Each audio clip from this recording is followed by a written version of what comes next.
Hello guys, welcome back to Y Shice. Myself Milsi. और इस वाले video में हम पार्ट नंबर 3 करने वाले हैं, चैप्टर नंबर 4 का।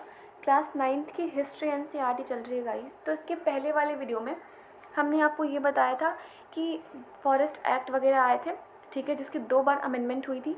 उसके अंडर में फॉरेस्ट लॉज कुछ लेकर के आए थे लोग, बहुत सारी सी चेंजेस हुए थे एट दैट टाइम, जिसकी वजह से जो वहाँ के लोकल पीपल थे, नॉट ओनली लोकल पीपल, जो ट्राइब जो रहती थी, जो फॉरेस्ट ड्वेलर्स वगैरह थे, ठीक है, उन सब की लाइफ पे बहुत गंदा इम्पैक्ट पड़ा था।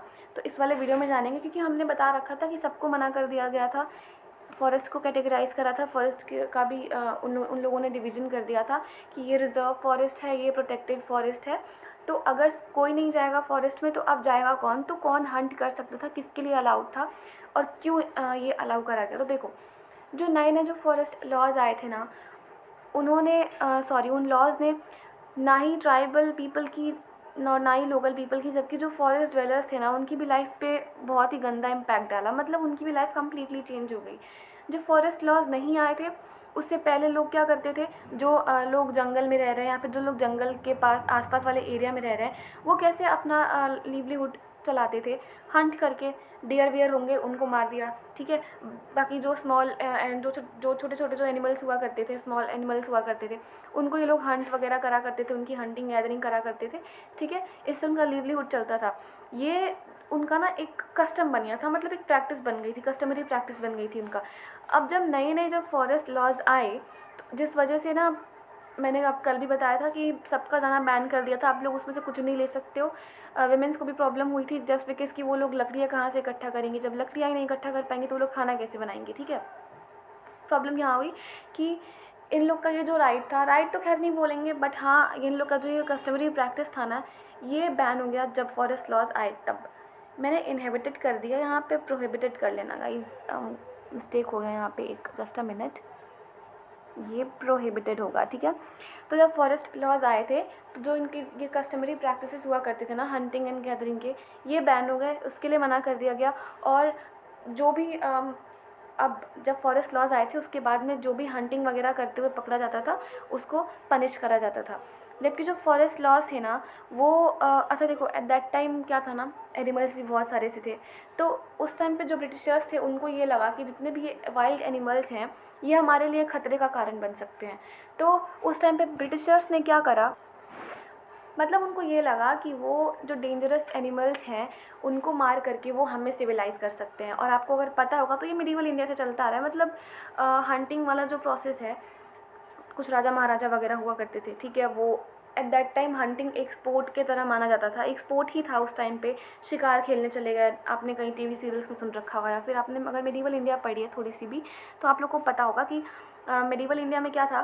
स्पेशली मैं मेडिवल इंडिया की बात कर रही हूँ, मेडिवल हिस्ट्री की बात कर रही हूँ। उसमें मुगल्स पेंटिंग में आप देखोगे, आपको ये दिख जाएगा कि जो प्रिंसेस हैं, जो एम्परर्स हैं, वो हंटिंग करते हुए उनकी फ़ोटोज़ वगैरह बनाई गई हैं, वहाँ पे अपने महल वहल में लगाई गई हैं। आज भी बहुत सारे से फोर्ट ऐसे हैं, इवन सभी में मिल जाएंगे, आप लोग जाओगे तो कुछ फ़ोटोज़ वगैरह आप लोग को मिल जाएंगे, जहाँ पे हंटिंग एंड ऑल ये सब हो रही है, ठीक है। तो एट दैट टाइम, उस टाइम पीरियड में जो हंटिंग था ना, वो उसको एक स्पोर्ट की तरह कंसिडर किया जाता था। तो जब ये लोग आए, तो इन लोगों को लगा कि यार यहाँ पे तो बहुत बड़े बड़े एनिमल्स रह रहे हैं, ठीक है। अब ये एनिमल्स जाएंगे जंगल में, पत्ते वत्ते खाएंगे, लकड़ियाँ वगैरह कट जाएंगी, इनके टिम्बर को नुकसान पहुँचेगा, ओक को, जो भी जितनी भी सारी चीज़ें हैं, सबको नुकसान पहुँचेगा। तो इन लोगों को ये लगता था, ब्रिटिशर्स को, कि ये जो बड़े बड़े एनिमल्स हैं, इनको यहाँ से हटाना पड़ेगा या फिर इनको मारना पड़ेगा, ठीक है। तो इन्होंने इनको ऐसा पर्सनली लगता था कि अगर ये जो बड़े बड़े एनिमल्स होते हैं, लाइक टाइगर्स हैं, लिपर्ड्स हैं, इन लोग को अगर ये लोग मार देंगे, अंग्रेज़ मार देंगे, तो ये लोग हमें सिविलाइज़ कर देंगे। मतलब इनको ऐसा लगता था कि हमें कुछ नहीं आता है, और हम पहले की तरह ही, मतलब होता है ना, ट्रेडिशनल वे में ही जीना सीख ले रहे हैं, और अभी भी हम आगे मॉडर्न नहीं हुए। तो इन लोगों को ऐसा लगता था कि ये सब करके कि हमें हमारे अंदर चेंजेस ला देंगे। अब इन लोगों ने इसके लिए क्या किया, इन लोगों ने ना रिवॉर्ड्स रख दिए कि अगर आपने टाइगर्स को, वुल्फ्स को मारा, तो हम आपको इतने मतलब इस तरीके का आपको हम रिवॉर्ड देंगे, ठीक है।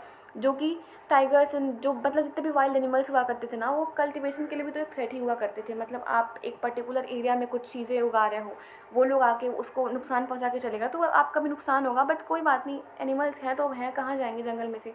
अब इन लोगों को नहीं समझ में आ रहा था, तो कौन ही समझा, इनको थे दिमाग से पैरल थे थोड़े से। आप देखोगे 80,000 टाइगर्स को एंड अराउंड 1,50,000 लेपर्ड्स को, फिर 2 लाख के अराउंड वोल्फ को इन सब ने मारा है, क्योंकि इन लोगों ने ना रिवॉर्ड रख दिया था। ये टाइम पीरियड है 1875 से लेकर के 1925 तक का टाइम पीरियड है। इसमें इतने सारे से जानवरों को मारा गया है। और आप देखोगे टाइगर्स को मारने के लिए तो इन लोगों ने ना ट्रॉफ़ी रख दी थी कि अगर आपने टाइगर को मारा तो हम आपको एक ट्रॉफ़ी देंगे। तो जो महाराजा थे ना, एक सरगुजा के महाराजा थे, उन्होंने अकेले ही 1000 मतलब 1000 से ज़्यादा टाइगर्स को मारा था। ठीक है, 1957 की मैं बात बता रही हूँ। देखो टाइम पीरियड याद रखना ज़रूरी नहीं है, बस इतना याद रखो कि बहुत सारे से जितनी भी कम्युनिटीज़ एट दैट टाइम पे सोसाइटी में रह रही थी, उन सब पे गलत इम्पैक्ट पड़ा था, जिस वजह से सबकी लिवलीहुड उनसे छिन गई थी। देन अगेन कुछ ब्रिटिशर्स की आइडियोलॉजी थी, उनको बस चाहिए था अपना प्रॉफिट, तो उस वजह से इन लोगों ने हमारा नुकसान करना ज़रूरी समझा। एंड एज दे थॉट कि हम इन लोग को सिविलाइज़ कर देंगे, जबकि ऐसा कुछ था नहीं। उन लोग की औकात नहीं थी हम लोग को सिविलाइज़ करने की, पहली बात तो ये। ठीक है, बाद में आप देखोगे बहुत बाद में जा कर के कुछ जो एनवायरमेंटलिस्ट होते हैं वो आए, कुछ कंजर्वेटर्स होते हैं वो आए। जब वो उन लोगों में जब आर्ग्यूमेंट हुई, तब उन लोगों को लगा कि ये हम जो मार रहे हैं एनिमल्स के जितने भी स्पीसीज़ हैं, इन लोगों को ना प्रोटेक्ट करना चाहिए, किल नहीं करना चाहिए, मारना नहीं चाहिए। अगर आपको लगता है कि ये आपको नुकसान पहुँचाएंगे तो कोई बात नहीं है, इनके लिए एक अलग सा स्पेस बनवा दो, मतलब स्पेस खाली कर दो, ये उधर जाके रह लेंगे, कोई ज़ू टाइप का बनवा दो। ठीक है, तो ये सारी सी बातें हुई। अच्छा, कल मैंने बताया था आपको शिफ्टिंग कल्टीवेशन के बारे में पिछले वाले वीडियो में। तो एक कम्युनिटी थी, जस्ट अ मिनट, इधर मैंने बता रखा था, हाँ मैंने बताया था शिफ्टिंग कल्टीवेशन के बारे में थोड़ा सा बताया था। तो एक उसका एग्जांपल देती हूँ। जैसे मैंने बताया था ना कि सारी चीज़ें बैन हो गई थी, क्योंकि शिफ्टिंग कल्टीवेशन में ये होता था कि एक लार्ज पैच ऑफ लैंड हुआ करता था। ठीक है, उस एरिया को जला करके उसके जो राख होते थे उसमें सीड्स वगैरह सो करते थे। देन अगेन उसको हार्वेस्ट करने के बाद 12 से 18 साल तक उसको ऐसे ही छोड़ दिया जाता था। वहाँ से फिर जब नए नए जंगल होते थे, बड़े बड़े पेड़ वेड़ हो जाते थे, जब जंगल बन जाते थे, फिर उनको कट करके फिर वही प्रोसेस रिपीट करते थे ये लोग। तो 12 से 18 साल जब का जो ये टाइम पीरियड है, तो ये वहाँ पे एक जगह पे तो रुकेंगे है नहीं, अब जाएंगे ना, तो ये लोग घूमते रहते थे। अब जब फॉरेस्ट लॉज वगैरह आए तो उससे ये भी बैन हो गई। तो इसका ना एक एग्जाम्पल है, एक फॉरेस्ट सोसाइटी है, मीन्स कम्युनिटी है at that time central India की, जिसका नाम है बैगास। तो ये लोग कहते हैं, मतलब इन लोगों ने ना अपना एक व्यू पॉइंट लिखा कि हम डेली भूखे मरते हैं, और अगर खाते भी हो तो हमें पेट भर के खाना नहीं मिलता है, हमारे पास फूड ग्रेन्स नहीं है, जो वेल्थ हमें चाहिए वो हमें मिल नहीं पा रही है, हमारे पास कपड़े तक नहीं है पहनने के लिए, हम लोगों को ठंडी रातों में भी हम लोग को आग वाग नहीं मिल पाती है। बहुत लोग हमारे इधर लोगों की डेथ भी हो चुकी है इस वजह से, ड्यू टू स्टार्वेशन, या फिर ड्यू टू हो सकता है ठंड वंड लग गई हो। तो ये लोग अपना व्यू पॉइंट बता रहे हैं कि आप इससे समझ सकते हो कि फॉरेस्ट लॉस के आने से किस हद तक इम्पैक्ट गंदा पड़ा था, कि लोगों की डेथ तक होने लगी थी एट दैट टाइम। तो यहाँ पे इनका एक व्यू पॉइंट दे रखा है प्रूफ में, मैंने यहाँ पे मेंशन नहीं करा, कुछ खास इंपॉर्टेंट है नहीं। Talking about new trades, new employments and new services, क्या हुआ था देखो, जो पीपल थे ना एट दैट टाइम पे, जो लोग थे, उन लोग का तो सारा ऑक्यूपेशन ही चला गया। मतलब जब फॉरेस्ट डिपार्टमेंट का ही कंट्रोल हो गया पूरे फॉरेस्ट वाले एरिया पे, तो जो लोग वहाँ पे रह के अपना लिवलीहुड चलाते थे, या फिर जो अपना ट्रेड वगैरह कुछ भी करते थे, वहाँ से फूड्स वगैरह बेचते थे, उनके तो ऑक्यूपेशन चले गए ना, उनका तो जो प्रोफेशन था वो तो उनसे छिन गया ना। तो अब वो कहाँ से रहेंगे, कहाँ पे रहेंगे, कहाँ पे खाए पिएंगे। तो इन लोगों को ना एक नया मौका दिखा, इन लोगों को एक नई अपॉर्चुनिटी दिखी। तो इन लोगों ने ना अपने आप को ट्रेड में इंगेज करना चालू कर दिया। बहुत सारी ऐसी कम्युनिटीज़ थी जिन्होंने अपने जो उनका ये ट्रेडिशनल ऑक्यूपेशन था, ये हंटिंग का, गैदरिंग का, या फिर आई एम सॉरी गाइस, अगल बगल से साउंड आ रही होगी थोड़ी सी, बट कोऑपरेट करना थोड़ा सा, ठीक है। तो इन लोगों ने अपना जो ट्रेडिशनल ऑक्यूपेशन था उसको छोड़ करके जो फॉरेस्ट प्रोडक्ट्स जो थे ना, उसमें इन लोगों ने ट्रेड करना चालू करा। और ये इंडिया में ही नहीं हुआ, ये क्रॉस मतलब पूरे वर्ल्ड में हुआ था, ये आप समझ लो। मैं एग्जांपल के लिए आपको बता रही हूँ, आप एग्जांपल यहाँ पे देख सकते हो। जैसे कि मिड 19th सेंचुरी में ना, जो ब्राज़ीलियन अमेजन के जो लोग हैं, ठीक है, वहाँ पे एक टाइप के लोग पाए जाते हैं, ठीक है, तो जो कि विलेजेस में रहते थे, ये लोग मैन्योर कल्टीवेट करते थे। उन लोगों ने वहाँ से लेटेक्स को कलेक्ट करना स्टार्ट करा, वाइल्ड रबर ट्री से, आपको पता होगा रबर ट्री से लेटेक्स बनता है। तो वहाँ से उन लोगों ने लेटेक्स कलेक्ट करना स्टार्ट करा, और वो उस लेटेक्स को उन लोगों ने ना ट्रेडर्स को सप्लाई करना शुरू कर दिया। तो ये एक टाइप का ना ट्रेड हो गया कि चलो ठीक है, कोई बात नहीं है, आप हमें यहाँ पे जाने नहीं दोगे, एंट्री करने नहीं दोगे, बट कोई तो एरिया होगा जहाँ पे हम एंटर कर पाएंगे। जैसे मैंने पिछले वाले भी वीडियो में बताया था कि जो रिज़र्व वाला एरिया था वहाँ पे किसी को जाना अलाउड नहीं था, बट जो प्रोटेक्टेड एरिया था वहाँ पे कुछ लोग जा सकते थे। बट हाँ, ऐसा नहीं कि बिना पूछे ही चले गए, या फिर आप वहाँ पे गए तो उन लोग का नुकसान वाला काम कर रहे हो, जा सकते थे बट उनके ही काम के लिए जा सकते थे। तो हो सकता है। अब ये तो ब्राज़ीलियन अमेज़न की बात हो रही है यहाँ पे, मैं अभी इंडिया की बात करती हूँ। इंडिया में ऐसे किसी को जाना अलाउड वलाउड था नहीं, तो ये लोग कम्प्लीटली फॉरेस्ट वाले ऑक्यूपेशन को छोड़ करके इन लोगों ने अपने आप को ट्रेड में इंगेज कर लिया कि मतलब कुछ तो चाहिए ना अपना लिवलीहुड चलाने के लिए। तो ये प्रॉब्लम हो गई थी। तो क्या हुआ ना, जो ट्रेडर्स वगैरह आसपास के हुआ करते थे, आसपास के एरियाज़ के, अब खुद से तो ट्रेड करेंगे नहीं बगल वाले से, ऑब्वियस सी बात है, अगल बगल के एरिया के लोगों से ही ट्रेड करेंगे, उनसे इनके अच्छे खासे मतलब कॉन्टैक्ट बनने लगे। तो ये लोग कम्प्लीटली डिपेंड हो गया ट्रेडर्स पे। पहले ये लोग फॉरेस्ट पे डिपेंड थे, अभी ट्रेडर्स पे। और एक चीज़ बताऊँ, इंडिया में ना ये जो ट्रेडिंग कम्युनिटीज़ हैं या फिर जो प्रोडक्ट्स हैं फॉरेस्ट के, ये कभी न्यू नहीं थी। ये आप देखोगे ना, ये मिडीवल पीरियड से चल रही हैं। रिकॉर्ड रहा है हमारे पास में, कुछ आदिवासीज़ की कम्युनिटीज़ थी जो कि एलिफेंट्स का लाइक जितने भी गुड स्पीसीज़ हुआ करते थे, ठीक है, मैं एनिमल्स की भी बात कर रही हूँ, और स्पाइसेस हुआ करते थे, फाइबर्स हो गया, ग्लास हो गया, गम्स हो गया, रेजिन्स हो गया, cocoon, silk, horn, hides, ivory, bamboo, कुछ भी हो, जो भी हो, ये लोग ना ट्रेड करा करते थे। बट किसके थ्रू? ये लोग पहले तो एज अ नोमेडिक ट्रेडर ये लोग ट्रेड करा करते थे। जैसे कि जो बंजारास कम्युनिटी हो गया, कभी यहाँ से वहाँ, कभी वहाँ से यहाँ, तो ये लोग ऐसे ट्रेड किया करते थे। तो इंडिया में कोई फॉरेस्ट से ट्रेड करना ना कोई नई बात नहीं थी, वो मेडिवल टाइम से चल रहा था। बट बाकी जो अक्रॉस द वर्ल्ड जो हो रहा था, वहाँ पे किसी किसी एरिया में नई चीज़ें थी, जहाँ पे लोगों को टाइम लगा था, जहाँ पे लोगों को डिफ़िकल्टीज़ भी आई थी बहुत सारी सी। अब आप देखोगे, जैसे ही अंग्रेज़ आए, अभी देखो मेडिवल टाइम पे तो सब बढ़िया चल रहा है, जैसे अंग्रेज़ आए तो ये जो ट्रेड था ना, उनको भी इन लोगों ने कम्प्लीटली अपने अंडर में ले लिया। मतलब ट्रेड को भी ये लोग रेगुलेट करने लगे। लोग जो ब्रिटिश गवर्नमेंट थी, उन्होंने मतलब राइट टू ट्रेड दे रखा था ना यूरोपियन ट्रेडिंग कंपनीज़ को, ठीक है। मतलब उन लोगों ने एट दैट टाइम उन लोगों को भी ये बोल दिया था अपने यूरोपियन ट्रेडिंग कंपनीज़ को कि इस पर्टिकुलर एरिया से आप ही ट्रेड कर सकते हो और कोई ट्रेड नहीं कर सकता। तो इन लोग को वहाँ पे भी ना डिफ़िकल्टी होने लगी थी। एक अगर सिंपल तरीके से मैं बोलूँ तो इन लोगों ने मोनोपोली समझते हो, हाँ वही ट्रेड मोनोपोली, वही इन लोगों ने कर रखा था।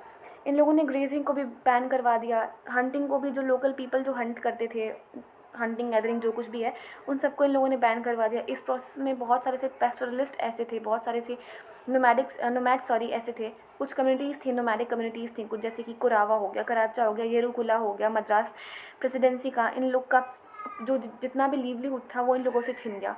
और कुछ उसके बाद में तो क्रिमिनल ट्राइब्स भी बन गए। क्यों क्रिमिनल ट्राइब्स बन गए? क्योंकि अगर आपके पास एक ही रिसोर्स है, आपको एक ही जगह से खाना लाना है, एक ही जगह से सब कुछ करना है, और आपको फिर बाद में वही बोल दिया जाए कि आपको नहीं, आपको यहाँ से कुछ नहीं करना है, तो आप या तो चोरी करोगे या फिर उसके खिलाफ कुछ आवाज़ उठाओगे। आवाज़ उठाने का तो कोई फ़ायदा है नहीं, तो ऑब्वियस सी बात है, या तो चोरी वोरी करोगे या फिर कोई फ्रॉड काम करोगे। तो इन लोगों को ना क्रिमिनल ट्राइब्स का नाम दे दिया गया। और इन लोग को, और जिसको ऐसे पकड़ा जाता था क्राइम वगैरह करते हुए फॉरेस्ट वाले एरिया में, उन लोग को फैक्ट्रीज़ में भेज दिया गया, या फिर उन लोगों से बहुत ज़बरदस्ती अनाप शनाप काम करवाए गए, लाइक प्लांटेशन करना। ठीक है, देखो प्लांटेशन करना अनाप शनाप काम नहीं है, बट जो ये लोग काम करवाते थे ना, वो बहुत ही वाहियात किस्म के हुआ करते थे। क्यों? क्योंकि काम तो ठीक थे, लेकिन वो गवर्नमेंट के अंडर में हुआ करते थे। अब गवर्नमेंट जो सरकार है, जो सरकार के आदमी उनको मार रही है, पीट रही है, खाना दे रही है, नहीं दे रही है, भूखे प्यासे रख रही है, वो उन पर डिपेंड करता है, ठीक है, वो किसी और पे डिपेंड नहीं करता। तो प्रॉब्लम यहाँ पे थी कि अगर आपने इनसे बिना पूछे इनके एरिया में गए तो आपको पनिश किया जाएगा, आपको क्रिमिनल ट्राइब घोषित कर दिया जाएगा। अगेन आपको फैक्ट्रीज़ में वर्क करवाया जाएगा।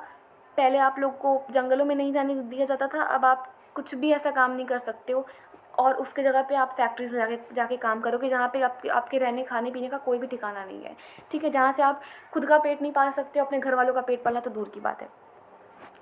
अच्छा, अभी जो ये नई नई जो अपॉर्चुनिटीज़ आई थी ना, ये भी मतलब कोई बहुत अच्छी नहीं थी। लाइक ट्रेड करना कहीं पे किसी और किसी और एरिया में जाके किसी और ट्रेडर से ट्रेड करना, ये ना बहुतों के लिए नुकसानदायक भी साबित हुई है। नुकसानदायक तो नहीं, बट हाँ वही है ना कि अगर आप किसी चीज़ में एक्सपर्ट नहीं हो और आपको कुछ नहीं मिल रहा है, वही चीज़ दिख रही है, आप उसी में जंप कर रहे हो सीधा बिना किसी ट्रेनिंग वगैरह के, तो आपको वहाँ पे नुकसान होना ही होना है। तो इसके लिए एग्जांपल में देखो, आप असम के जितने, एक मिनट, हाँ, असम के जितने भी मेन एंड वेमेन थे, उन लोग को यहाँ पे प्रॉब्लम हुई थी। अगेन जो गोंड ट्राइब थी छत्तीसगढ़ की, उन लोगों को भी प्रॉब्लम हुई थी। जो संथाल और ओरियंस ट्राइब थे झारखंड के, उन लोगों को भी प्रॉब्लम हुई थी ट्रेड वगैरह करने में। तो जब इन लोगों ने ट्रेड करना स्टार्ट किया, वहाँ पे इनको बेनिफिट नहीं मिला, तो इन लोगों को मजबूरी में जा करके टी प्लांटेशन में ना वर्क करना पड़ा। और जो वो टी प्लांटेशन हुआ करती थी, वो ऑब्वियस सी बात है किसके अंडर में होगी, तो अंग्रेज़ों के अंडर में होगी। तो इनके जो वेजेस हुआ करते थे बहुत ही लो हुआ करते थे, जो कंडीशन ऑफ वर्क हुआ करती थी बहुत ही गंदी हुआ करती थी। अब सोचो ना, सैलरी दे रहे हैं ना खाना दे रहे हैं, वहाँ पे 19 घंटे 18 घंटे 16-17 घंटे काम करवा रहे हैं, तो ये तो अच्छी बात नहीं है ना। उनके लिए खुद के लिए टाइम नहीं बचता था, ना तुम उनको पैसे दे रहे हो, ना उनका टाइम रिड्यूस कर रहे हो, तो ऐसा तो नहीं चलेगा ना। इवन वो लोग अपने होम विलेजेस भी नहीं जा सकते थे जहाँ पे उन लोगों को एक बार रिक्रूट कर दिया गया वहाँ से, ठीक है। अभी बात करते हैं रिबेलियन इन द फॉरेस्ट। ऐसा नहीं था कि इतनी सारी चीज़ें चल रही थी तो सब लोग बैठ के इन लोग का मुंह देख रहे थे, ऐसा बिल्कुल भी नहीं था। बहुत सारे मेनी पार्ट्स ऑफ इंडिया, मतलब आप समझ लो इंडिया में ही नहीं, मैं अगर वर्ल्ड की भी बात करूं तो बहुत सारी सी ऐसी फॉरेस्ट की जातियां हैं जिन्होंने इसके अगेंस्ट में ना रिबेल करा है, आवाज़ उठाई हैं, जो भी रूल्स एंड रिस्ट्रिक्शंस उन पे इम्पोज करे गए थे। तो इनमें से कुछ लीडर्स हैं, कुछ मूवमेंट्स के भी नाम दे रखे हैं, कुछ लीडर्स के भी नाम दे रखे हैं। क्लास 8 वाले जब मैं एनसीईआरटी करवा रही थी तो वहाँ पे एक नाम आया था बिरसा मुंडा का, आपको अगर याद होगा तो। यहाँ पे वो थोड़े से फेमस हैं वो, ठीक है, उनको सब लोग जानते हैं। फिर या फिर आप उनको बोल सकते हो अल्लूरी सीताराम राजू ऑफ आंध्र प्रदेश, ठीक है। सिद्धू एंड कन्नू इन सांथल परगनास, ऐसे कुछ करके थे, कुछ लीडर्स थे जिन्होंने ब्रिटिशर्स के अगेंस्ट में आवाज़ उठाई कि नहीं, हमें नहीं चाहिए भाई तुम्हारा कोई भी रूल्स एंड रेगुलेशंस, हम जैसे चल रहे हैं वैसे हमको चलने दो, ठीक है। एक स्टोरी देखेंगे यहाँ पे द पीपल ऑफ बास्टर के बारे में। बास्टर एक रीजन है, मैं मैप में दिखाती हूँ, जस्ट अ मिनट। इस मैप देखो आप, इस मैप को देखो, 1947 का ये मैप है, ठीक है। बास्टर किंगडम को इस टाइम पे मर्ज करा गया था कंकेर किंगडम के साथ में, और इन दोनों को मिला करके ना बास्टर एक ज़िला बन गया था मध्य प्रदेश का, ठीक है, एक डिस्ट्रिक्ट बन गया था एमपी का। फिर 1998 में इसको डिवाइड करा गया, मतलब इसको तोड़ दिया गया फिर से 1998 में 3 डिस्ट्रिक्ट में, कंकेर, बास्टर और दांतेवाड़ा। अगर आपने नाम सुना होगा, बहुत ही फेमस नाम है, ठीक है। इन 3 डिस्ट्रिक्ट में इसको डिवाइड कर दिया गया। देन अगेन 2001 में, मतलब 2001 में ये तीनों बन गए किसके, छत्तीसगढ़ के पार्ट बन गए। देन अगेन 1910 में, आपको अगर पता होगा, एक रिबेलियन स्टार्ट हुआ था, एक फॉरेस्ट एरिया था बेसिकली, वहाँ पे एक रिबेलियन स्टार्ट हुआ था, और फिर वहीं से ये रिबेलियन पूरे स्टेट में फैल गया था, ठीक है। तो पहले 1947 में बास्टर एक किंगडम था जिसको मर्ज करा गया कंकेर किंगडम के साथ में। अगेन जब मर्ज करा गया तो वो एक डिस्ट्रिक्ट बन गया, फिर एमपी का डिस्ट्रिक्ट बन गया। फिर 1998 में इसको डिवाइड कर दिया गया 3 डिस्ट्रिक्ट में। फिर बाद में 2001 में इसको फिर से मर्ज करके एक स्टेट में डाल दिया गया, जो कि छत्तीसगढ़ आप जिसको आज बोलते हो। बात करेंगे अगर बास्टर के बारे में, तो ये छत्तीसगढ़ के ना सदर्न मोस्ट पार्ट पे है, लोकेटेड है। बॉर्डर शेयर करता है आंध्र प्रदेश, उड़ीसा एंड महाराष्ट्र के साथ में। आप देखोगे इस प्लेटिव के नॉर्थ में छत्तीसगढ़ प्लेन है, साउथ में गोदावरी प्लेन। आपको इसके लिए मैप में देखना पड़ेगा, मैप यहाँ पे मैं कुछ भी एक्सप्लेन नहीं करने वाली हूँ, क्योंकि ये सब चीज़ें वो ऑप्शनल्स वालों के लिए है, अभी आप लोग के लिए बिल्कुल भी इंपॉर्टेंट नहीं है, ठीक है। यहाँ पे जस्ट बेसिक्स चल रहे हैं, तो इतना कुछ यहाँ पे नहीं मिलने वाला है। इसके लिए तो आपको सर को पर्सनल मैसेज करना ही पड़ेगा, ठीक है। तो बात करते हैं बास्टर की। तो बास्टर में ना अलग अलग कम्युनिटीज़ के लोग रहा करते थे, तो इनको ये लगता था कि जो हमारा ये विलेज है, मतलब जो अलग अलग कम्युनिटीज़ के लोग रहते थे वो डिफरेंट लैंग्वेजेस बोलते थे। सिंपल सा डाइवर्सिटी थी वहाँ पे बहुत ज़्यादा, ठीक है। तो वो लोग ये समझते थे, उन लोग का ये बिलीव था कि जो उनको विलेज मिला हुआ है, ठीक है, वो अर्थ के द्वारा मिला हुआ है और बदले में हमें धरती की रक्षा करनी है, ठीक है। मतलब इन लोगों को ये लगता था कि जहाँ पे हम रह रहे हैं, जिस विलेज में हम रह रहे हैं, वो हमें अर्थ ने दिया है और बदले में हमें इसी अर्थ की, इसी पृथ्वी की रक्षा करनी है। तो वो लोग ना जब कोई एग्रीकल्चरल फेस्टिवल आता था, एग्रीकल्चरल फेस्टिवल ये लोग किसको बोलते थे, वही हार्वेस्टिंग सीजन को बोलते थे ये लोग।